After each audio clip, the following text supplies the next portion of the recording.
পাকিস্তানের একজন বিখ্যাত স্কলার উনি বলছিলেন, কখনো আপনারা মন খারাপ করবেন না জীবন থেকে কিছু হারিয়ে গেলে। এর কারণ জীবনে যা কিছু আপনি আল্লাহ তাআলার জন্য ছেড়ে দিবেন, স্যাক্রিফাইস করবেন, যেটা আপনি ছাড়বেন তার চাইতে অধিক জিনিস আপনাকে নেক্সট টাইম দিয়ে দিবে একজন। আওয়াজ দিয়ে বলতে হবে, তিনি কে? উনি এটা বোঝাতে গিয়ে ছোট্ট একটা এক্সাম্পল দিয়ে একটা ছোট্ট ঘটনা বললেন।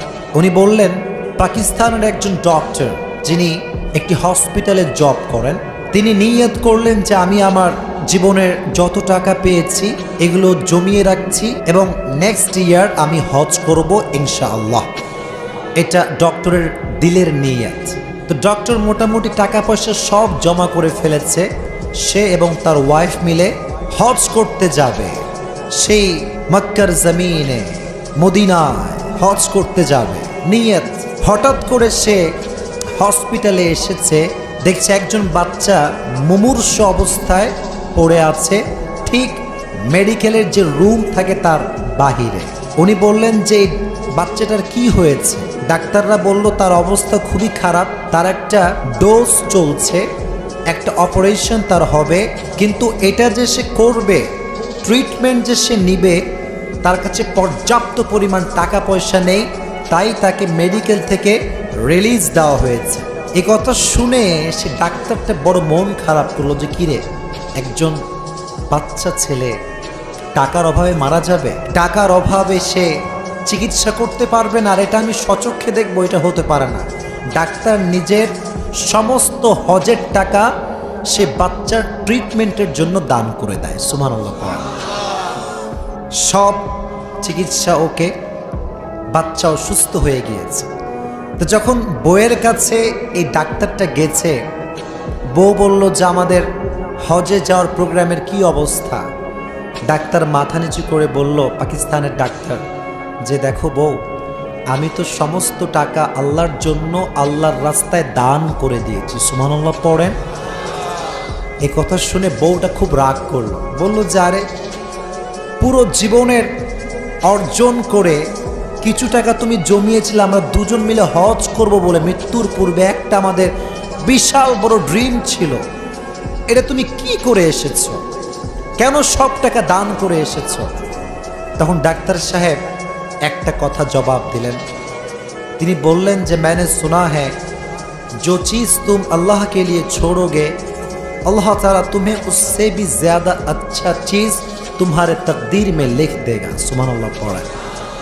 ডাক্তার বললেন যে আমি আলেম ওলামার মুখে শুনেছি, আল্লাহর জন্য মানুষ যেটাকে ছেড়ে দেয়, যেটাকে স্যাক্রিফাইস করে দেয়, এর চাইতে অধিক উত্তম জিনিস আল্লাহ তাআলা তাকে নেক্সট টাইমে দান করে দেয়। সুবহানাল্লাহ পড়েন। তো আমি অপেক্ষায় থাকবো আমার আল্লাহ কি করে, এটা আমি দেখব। অবাক করার বিষয় হচ্ছে, তার কিছুদিন পরে তাদের হসপিটালের যেই মেইন ডক্টর কিংবা যিনি হসপিটালের মালিক, তিনি অনেক বৃদ্ধ মানুষ, অনেক বয়স্ক মানুষ। উনি নিয়ত করলেন যে আমি এই বছরে হজ করব আমার ওয়াইফের সঙ্গে, কিন্তু সেই মালিকের কোনো সন্তান ছিল না, ছেলে মেয়ে ছিল না। তো উনি ভাবলেন যে কিরে, এত দূরে সফরে যাব, একজন তো ডাক্তার সফর সঙ্গী লাগবে, যে আমাকে দেখভাল করবে, আমার চিকিৎসা করবে, আমার ডায়াবেটিস পরীক্ষা করবে, আমার ব্লাড প্রেশার এটা কি হাই না লো চেক করবে, কারে নেওয়া যায়? উনি চিন্তা করে ভাবলেন সেই ডক্টরকে নেওয়া উচিত যে এই মেডিকেলের সবচেয়ে বেশি ট্রাস্টেড ওর দি পার্সোনালিটি, বিশ্বস্ত মানুষ। সে ব্যক্তিটাকে, সেই ব্যক্তি যে ব্যক্তি আল্লাহর রাস্তায় হজের সমস্ত টাকা দান করে দিয়েছে। সুবহানাল্লাহ পড়ে। উনি বললেন ওই ডাক্তারকে ডেকে নিয়ে আসো। ডাক্তার আসলেন, বলা হলো যে আপনাকে নিয়ে আমরা হজে যাব, আপনার কি কোনো আপত্তি আছে? ডাক্তারের তো কোনো আপত্তি আগে থেকেই না, কারণ তো সে হজের অপেক্ষায় আছে, ঠিক কিনা বলেন? বলল না স্যার, কোনো আপত্তি নাই, আপনি আমাকে নিয়ে যান, কোনো সমস্যা নাই। তো যখন এই কথা বলেছে, ডাক্তার সাহেব বলছে যে স্যার আপনি আমাকে নিয়ে যাবেন, लेकिन मैंने तो नियत किया था कि जब मैं हज पे जाऊंगा तो मैं अपनी वाइफ के साथ जाऊंगा, उसके बिना मैं नहीं जा सकता। আমার নিয়ত ছিল যখন যাব বউকে নিয়ে যাব। তো মেইন যিনি মালিক তিনি বলেন আমার তো আল্লাহ তাআলা অনেক দিয়েছেন, কোনো আপত্তি না, তুমি তোমার বউকে নিয়েই আমার সঙ্গে হজ করতে চলো। বইয়েরও হজ কনফার্ম, স্বামীরও হজ কনফার্ম। হজে গেল তারা, সুন্দর করে হজ করে তারা ফিরে এসেছে। তো যিনি মেইন মালিক, মেডিকেলের যিনি ওনার, তার মনটা অনেক বড়। তিনি বললেন ফিরে আসার পরে যে ডাক্তার সাহেব আপনি আমার বাসায় আসেন। যখন বাসায় এসেছে উনি বললেন যেহেতু আপনি আমাদের সঙ্গে 2 মাস ছিলেন, আর যেহেতু আপনি আমাদের হসপিটালের একজন নিয়মিত ডাক্তার, 2 মাসের বেতন আপনার আটকে আছে, ওই বেতনটা আজকে আপনাকে আমি দিয়ে দিব। ডাক্তার বলছেন I am really sorry sir, এই বেতনটা আমি নিব না। এর কারণ হজে যাওয়ার জন্য কয়েক লাখ টাকার প্রয়োজন ছিল, আপনি আমাকে ফ্রি ফ্রি হজ করিয়েছেন, এর একটা বড় রহস্য আছে। উনি বললেন রহস্য? রহস্য কিসের? উনি বলল স্যার আমি অনেক আগের থেকে টাকা জমা করেছিলাম হজে যাওয়ার জন্য, কিন্তু মাঝখানে আমাদের হসপিটালে ছোট্ট একটা শিশু আসে যার সমস্যা ছিল এমন সমস্যা যে সে মারা যাবে যাবে ভাব। এই অবস্থায় আমি আমার সমস্ত হজের টাকা দিয়ে তার ট্রিটমেন্ট করিয়েছি, হসপিটালের সমস্ত বিল আমি একাই দিয়েছি। সুবহানাল্লাহ পড়ে। ডাক্তার বলল এটা কি আমাদের মেডিকেলের ঘটনা? সে বলল স্যার ইয়েস, এটা আমাদের ঘটনা। দেখেন পয়েন্ট বোঝেন, রবের জন্য স্যাক্রিফাইস যদি আপনি করতে পারেন, ওয়ালা সাউফা ইউতিকা রাব্বুকা ফাতারদা, indeed and verily your Lord will give you something that will definitely make yourself happy. Allahu Akbar। যা স্যাক্রিফাইস করবেন আল্লাহ আরো বাড়ায় দিবে, আরো বেশি দিবে, আপনাকে এত বেশি দিবে যা আপনি কল্পনাই করতে পারবেন না। সুবহানাল্লাহ পড়ে। তো ডাক্তার কল দিলেন মেডিকেলে, বলেন আসলে কিরকম কোনো ঘটনা আমাদের মেডিকেলে ঘটেছে? ওখানকার যারা দায়িত্বশীল ছিল তারা বলল স্যার ইয়েস এটা ঘটেছে। মালিক বললেন যেই টাকা আমাদের এই ডাক্তার সাহেব দিয়েছিল 4 থেকে 5 লাখ টাকা, এই সব টাকা এনাকে ব্যাক করে দাও,